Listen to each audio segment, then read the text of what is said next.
I've always wanted to tell you this, but I don't want you coming into the house looking so dirty. Patricia said as soon as we were alone, glaring at me. I couldn't find the right words to speak out of fear with my husband and father-in-law gone. Well, just so you know, I won't let a dirty daughter-in-law use her bath.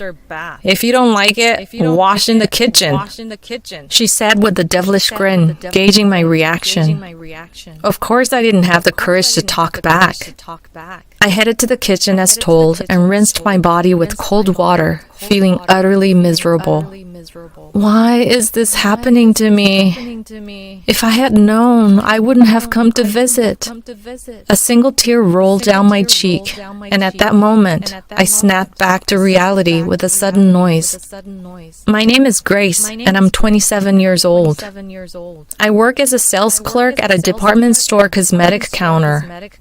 I met my husband Thomas 2 years ago. A close friend invited me to my first mixer, where Thomas and I hit it off talking about our shared hobby of traveling, and we exchanged contact information.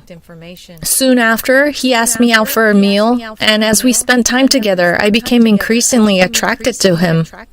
After dating for about a year and a half, we got married last month. When we visited his family home to introduce ourselves as a couple, I felt truly blessed. My in-laws were a kind and generous couple, like someone out of a Norman Rockwell painting. I couldn't be happier that they would become my family. My mother-in-law, Patricia, in particular, seemed to take a special interest in me. When we visited the day before our wedding registration, she greeted me with a warm smile, saying, "Grace, thank you so much for marrying our Thomas. I'm the lucky one who gets to marry someone like him." Well, I'm honored you feel that way. If you ever have any problems with my son, don't hesitate to contact me. Thank you. I won't be shy about it. Then let's exchange contact information right away.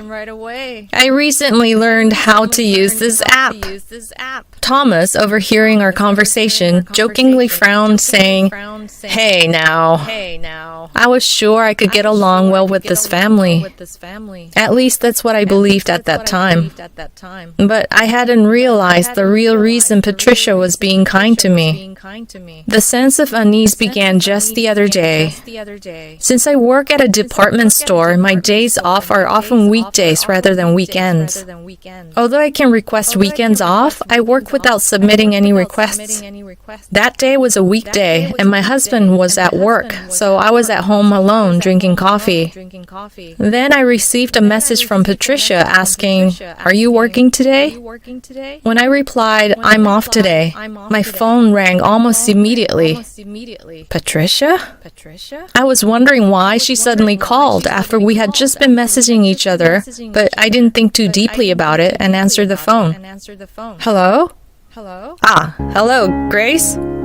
Her voice somehow sounded colder than usual. While thinking it might be just my imagination, I asked, "How are you?" She then let out a big sigh. "What were you doing just now?" "Huh? Well, I just finished having breakfast and was drinking coffee."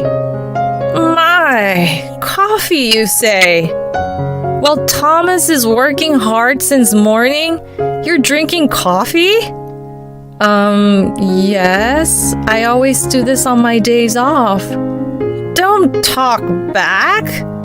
Do you even realize you've married into the Taylor family?" I was too overwhelmed to find any words to respond to her. Not knowing how to react, I fell silent and she pressed an unreasonable lecture on me. "From the beginning, your attitude has been wrong. When you first came to greet us, you brought those slightly high-end cupcakes, didn't you?" I'm sorry? I heard that your husband likes cupcakes. Did they not suit your taste?" "It's not about that. By giving us cupcakes, you're treating us like old people." No, I didn't mean to." "You're really rude." Just so you know, I prefer cakes and chocolates. Can you not treat me like an old person? I'm sorry. Next time I'll make sure to bring something that you like. I could hear her muttering something barely audible on the other end of the phone. In the end, she left a message saying, "Don't slack off on housework," and hung up on me. As the sound of the disconnected tone echoed in my ears, I could do nothing but stand there dumbfounded. It was only natural as I had just received such a sudden call. I never thought the true nature of my previously kind mother-in-law would be so terrifying. That night, when my husband came home, I immediately brought up the subject. "Thomas, I got a call from your mother today." As I said that, his face lit up and he opened his mouth, looking genuinely happy. "Oh, I got a message from Mom too. She said she had a great time chatting with you and that it was a really enjoyable time." Huh? A great time chatting? Mom's always been shy around people and doesn't seem to have many friends in the neighborhood. So she said she was happy to be able to talk to you like this, and it made her feel like she had a daughter, and she was so happy. She said that? That was a casual chat today? That's definitely not the case. But there's too much discrepancy between his story and my actual experience. That was not a casual conversation. It was undoubtedly a sarcastic remark towards me. But he looked so happy, so what should I do?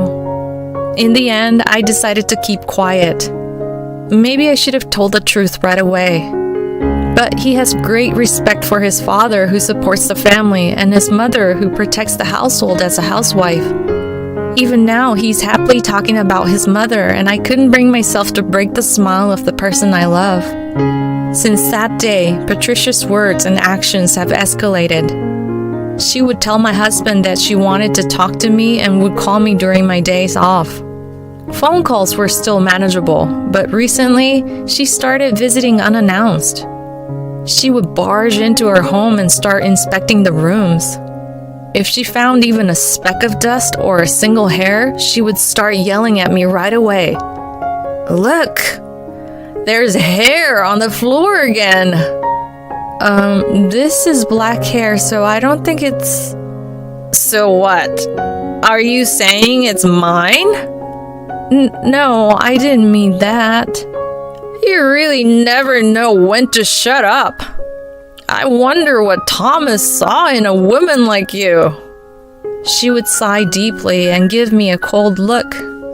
No matter what I did, it seemed like she would get angry. I couldn't do anything when she was around. Hurry up and serve me some coffee. Normally, you should have food prepared and ready to serve. You're such a failure as a wife. I was a fool to approve of this marriage. As she said these words so casually, I started to feel like there was something wrong with me. Was it some kind of brainwashing?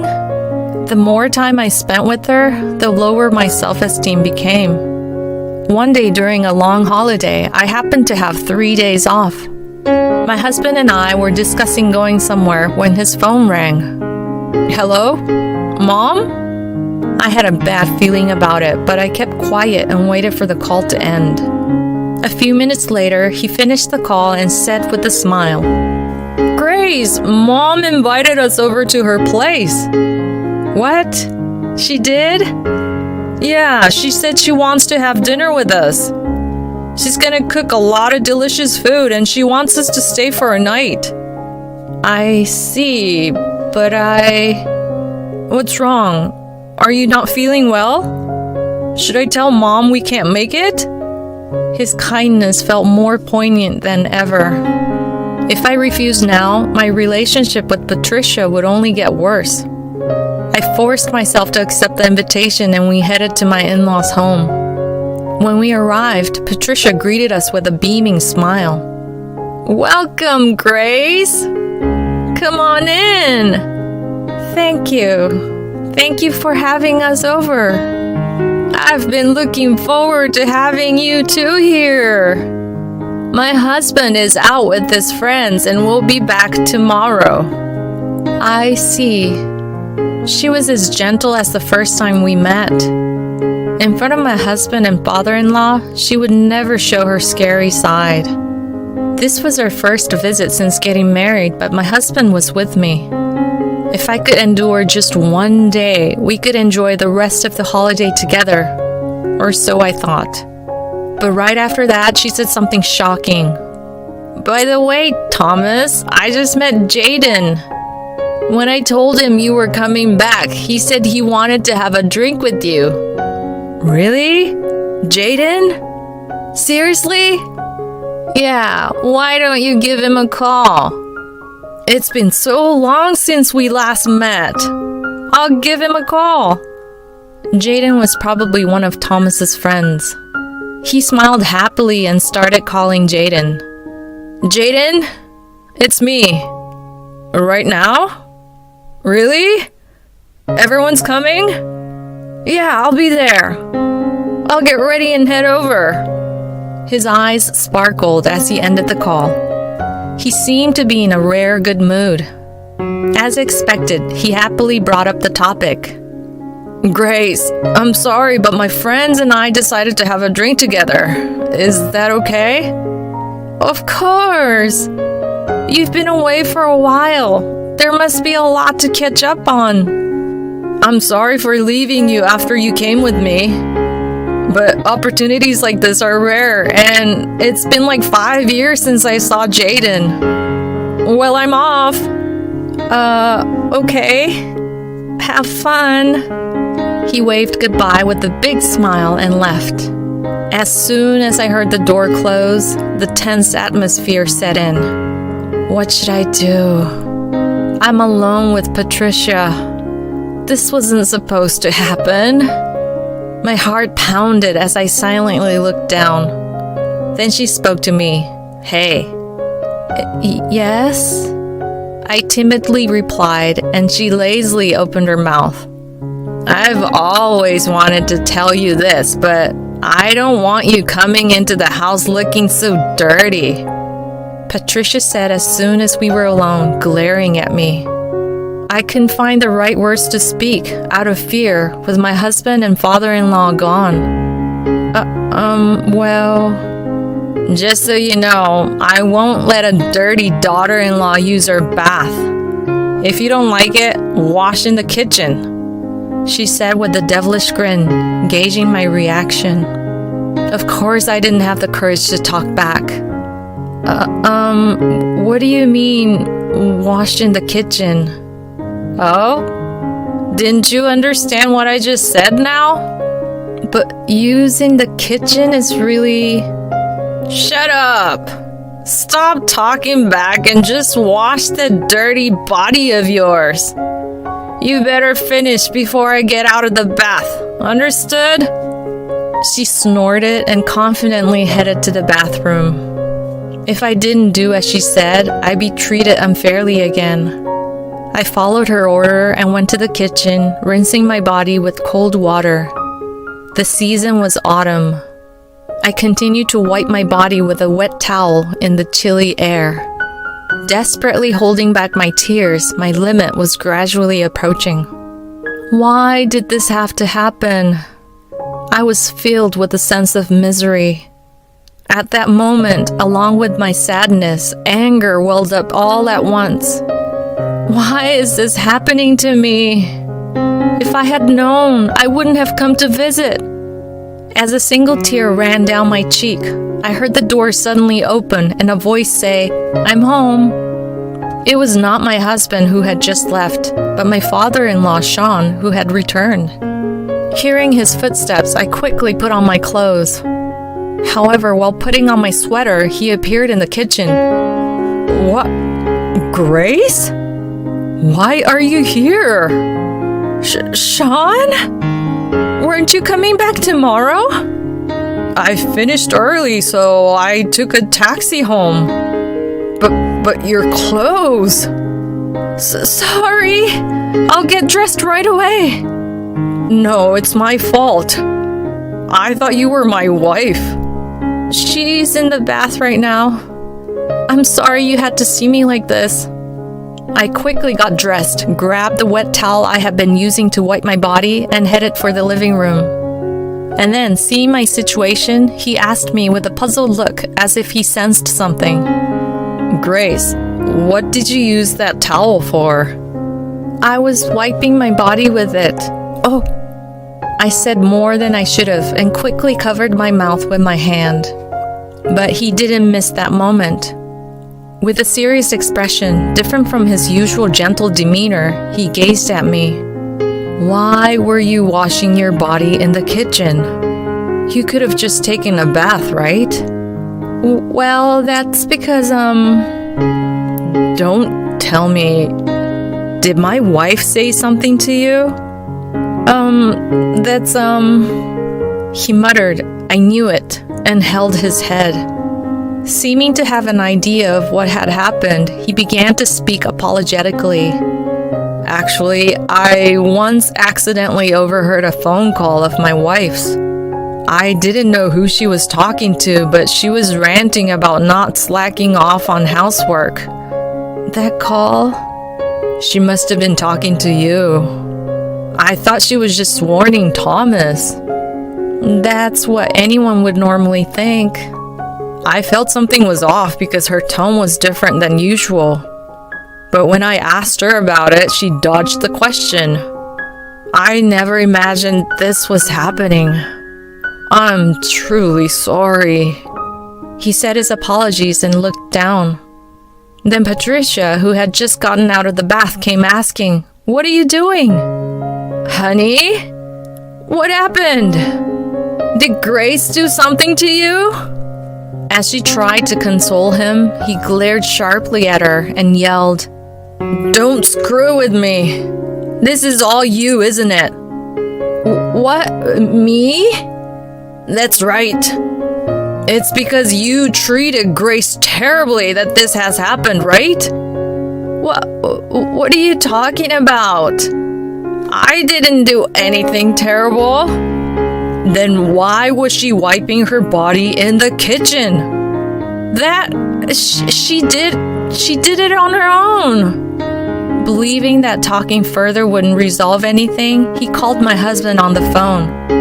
After hearing the situation, my husband rushed back and ran to me, asking, Are you okay? Dad told me. Making you use the kitchen as a substitute for the bath? You didn't have to listen to such an order. But I was scared of what would happen if I refused.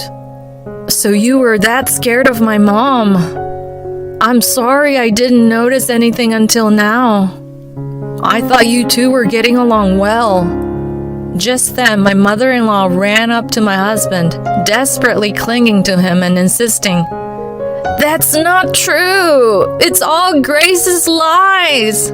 I didn't do anything! I couldn't help but feel disgusted at her for only thinking of her own self-preservation and not admitting her wrongdoing. I took out my smartphone and showed everyone the numerous messages she had sent me.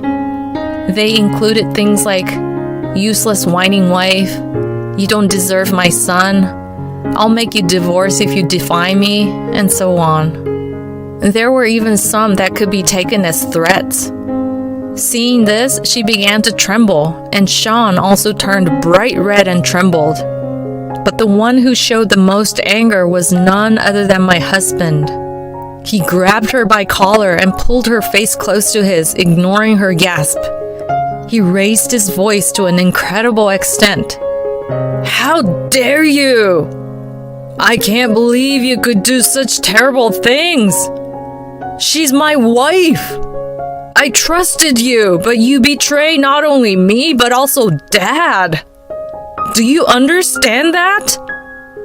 Thomas, wait, please. Let's talk first. There's no point in listening to your talk. I'm sorry, but I have no intention of ever being involved with you again. I don't know what Dad will do, but I can't take it anymore. I can't consider someone like you family. Don't ever interfere with our married life again. Goodbye. No! Wait! Please wait, Thomas! No! Her scream echoed through the room, but not a single person had any sympathy for her. Later, my husband told me that his parents got divorced. Sean must not have been able to forgive what happened this time either. He immediately demanded a divorce, gave her half of their savings as a property division, and kicked her out of the house. After getting kicked out, Patricia was carrying the cash in her bag, and it seems she was pickpocketed and almost all the money was stolen. She's now desperately searching for the culprit. It's a fitting retribution for her. As for me, thanks to my husband and father-in-law, I was able to regain a peaceful daily life. There is no one left to blame me. From now on, I can live a happy life. If I have a son and he brings home a bride, I want to build a relationship where we can all smile.